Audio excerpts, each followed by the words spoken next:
cuti sekolah sudah pun bermula. Aku kalau cuti sekolah, yang paling aku suka bila pulang ke kampung. Tapi, apa yang aku akan ceritakan ini akan mengubah nasib kami sekeluarga untuk selama-lamanya. Kami memberi salam dan nenek aku membuka pintu. Dulu, kalau dia tahu kami pulang, dia gembira sangat. Tapi bukan kali ini. Bukan itu keadaan rumah nenek aku sekarang. Rumah nenek aku nampak macam usang. Jadi, kami memutuskan untuk mengemaskan rumah nenek aku. Di luar rumah pun kami bersihkan, rumput yang panjang kami potong. Semasa aku membersihkan kawasan luar rumah, ada seorang pakcik ni, dia melihat kami seakan-akan ingin memberitahu sesuatu. Aku memberikan salam. Pakcik, Assalamualaikum. Dia bertanya bila kami sampai ke sini. Aku jawab kemarin. Katanya, lebih baik kamu semua keluar dari rumah ini.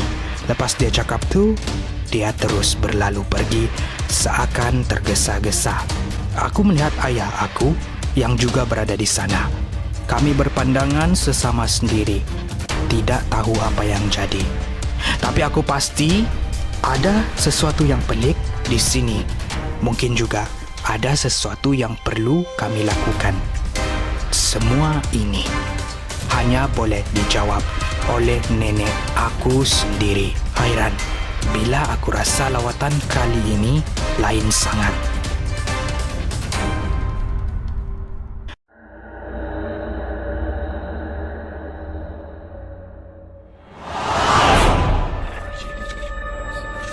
Mendengar amaran dari pakcik itu, tak ada satu benda pun yang keluar dari mulut kami selain melihat pakcik itu berlalu pergi dari kawasan rumah kami. Semakin lama, semakin jauh. Sebelum pakcik itu hilang dari pandangan, dia menoleh ke arah kami. Dia melihat tingkap rumah yang berada di belakang aku dan ayah aku. Apabila melihat tingkap tersebut, pakcik tersebut menjerit, "Kau, cukuplah kau buat huru-hara di kampung ni." Sambil dia menunjuk ke arah tingkap. Aku toleh ke belakang. Alangkah terkejutnya aku bila aku nampak nenek aku berdiri di dekat tingkap. Rupa-rupanya bukan aku dan ayah aku sahaja yang memerhatikan pakcik itu berlalu pergi. Nenek aku pun memerhatikan pakcik tersebut dari dalam tingkap rumah. Apa yang menakutkan? Wajah nenek aku masa tu memang nampak menyeramkan. Dia seakan-akan tersenyum. Kenapa pula nenek aku senyum macam ni? Selama ni, nenek aku ni muram sahaja. Masa ni, ibu dan adik aku berada di dapur. Diorang berlari ke arah ruang tamu tempat nenek aku berada. Aku dan ayah aku pun bergegas naik. Ayah aku tanya dengan nenek aku, "Ibu, kenapa tu? Siapa pakcik tua tu?" Jawab nenek aku, "Kau jangan sebok." Kami berempat terdiam. Nenek aku yang tadi berdiri duduk semula dan memandang jauh keluar tingkap. Kami berempat tak tahu nak buat apa. Kami duduk beramai-ramai di ruang tamu. Kami cuma berdiam diri. Aku keluarkan telefon bimbit dan hantar pesanan ke grup WhatsApp keluarga kami. Aku tanya apa yang jadi. Ayah aku kata dia pun tak tahu. Yalah, kalau aku tanya depan-depan nanti nenek aku dengar, kena marah lagi kami. Ayah aku hantar pesanan. Katanya tak apa. Kita buat macam biasa. Nanti ayah cuba untuk tanya nenek kalau ada masa. Semasa kami sedang menghantarkan mesej, keempat-empat kami melihat telefon bimbit masing-masing. Semua pun leka melihat telefon menghantarkan pesanan di grup WhatsApp. Aku mendongakkan kepala aku ke atas. Apa yang aku perasan? Di belakang ayah aku, nenek aku sedang tunduk dan sedang membaca perbualan kami di WhatsApp melalui telefon bimbit ayah aku. Mata aku terbeliak. Aku nak jerit pun tak keluar suara aku. Muka aku pucat sebab aku perasan raut wajah nenek aku sangat menyeramkan. Lidahnya terjelir keluar sambil dia tersengih melihat telefon bimbit ayah aku. Ayah aku, adik aku dan ibu aku, ketiga-tiga mereka sedang leka memandang telefon bimbit. Kemudian nenek aku dongakkan wajahnya melihat aku dengan pandangan yang tajam. Sebelum dia menegakkan badannya dan mengorak langkah masuk ke dalam biliknya. Hampir menitis air mata aku sebab aku rasa takut sangat. Aku tak pernah lalui di dalam situasi yang macam ni. Pukul 7.30 malam. Ibu dan adik aku sediakan makan malam. Kami sekeluarga makan malam bersama, termasuk nenek aku sekali. Tapi semasa makan kami diam sahaja. Yalah, sekarang ni kami hairan dan terkejut. Banyak persoalan yang bermain di minda kami. Apa yang tak kena dengan nenek aku ni? Apa yang tak kena dengan rumah ini? Nenek aku walaupun turut duduk semeja dengan kami, tapi dia tak sentuh pun nasi yang dihidangkan. Dia duduk, dia mendiamkan diri. Dia hanya minum segelas air dan mengusap rambutnya sambil dia memerhati kami sekeluarga menjamu selera tanpa dia mengeluarkan satu perkataan apapun. Kami semua hairan. Ayah aku kata, buat macam biasa. Mungkin nenek aku sakit, jadi layankan sahaja karena dia. Nenek aku, semasa kami sedang makan, nenek aku duduk di kerusi dia. Dia tenung wajah adik perempuan aku, Aisyah. Tiba-tiba dia kata, Aisyah, malam ni tidur dengan nenek ya sayang. Dengan nada suara yang lembut. Mendengar sahaja pelawaan nenek aku tu, kami semua berhenti makan. Adik perempuan aku diam membisu. Dia peluk ibu aku yang berada di sebelahnya pada waktu itu. Ibu aku jawab nenek aku, Ibu, tak apalah, malam ni Aisyah tidur dengan saya dan abang.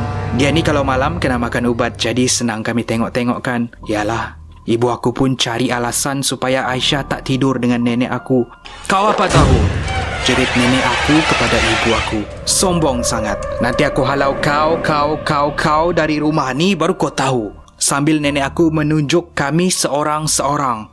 Kemudian dia berdiri dan berjalan masuk ke dalam bilik dalam keadaan yang marah. Sekali lagi, misteri-misteri yang jadi di rumah ni, tak ada seorang pun kami yang ada jawapan. Apa yang kami boleh buat?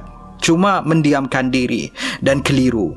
Tiba-tiba, dalam lebih kurang pukul 8 malam, kami semua terdengar ketukan yang datang dari depan pintu rumah.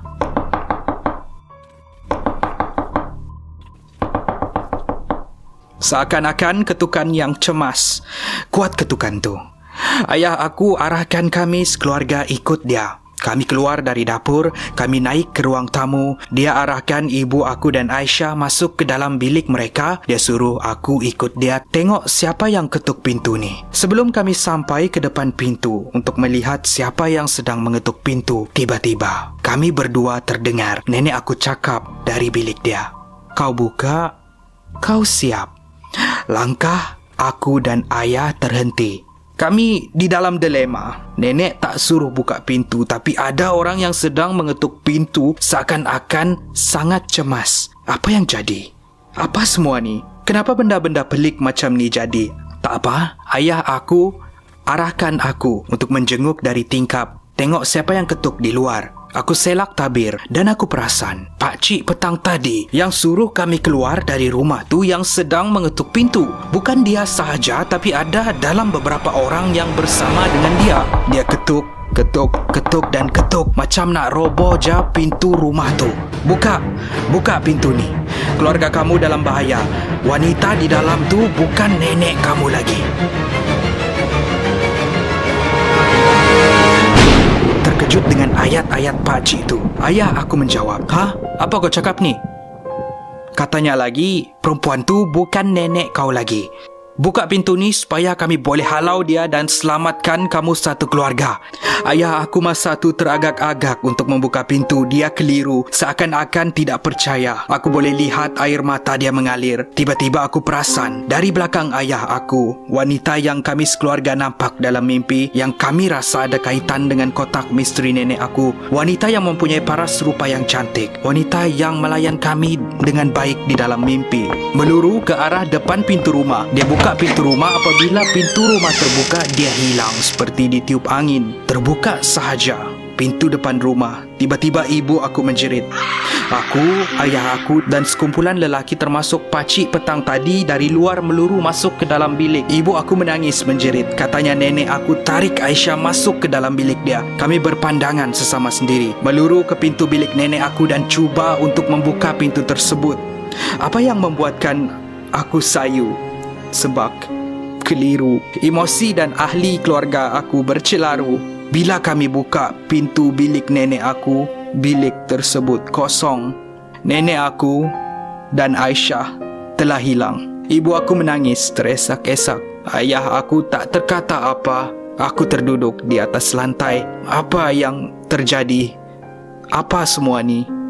Siapakah kumpulan lelaki ini? Kenapa diorang arahkan kami untuk keluar dari sini dan kenapa diorang cakap wanita di dalam rumah tu bukan nenek aku lagi?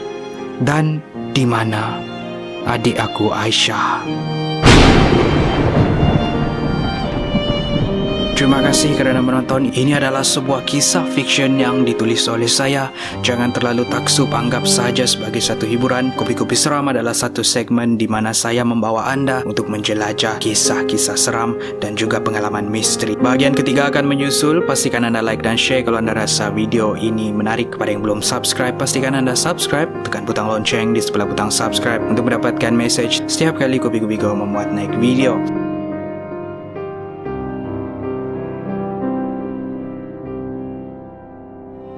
Apa-apa pun, saya jumpa anda di episod yang seterusnya. Kopi-Kopi Go menarik setiap hari.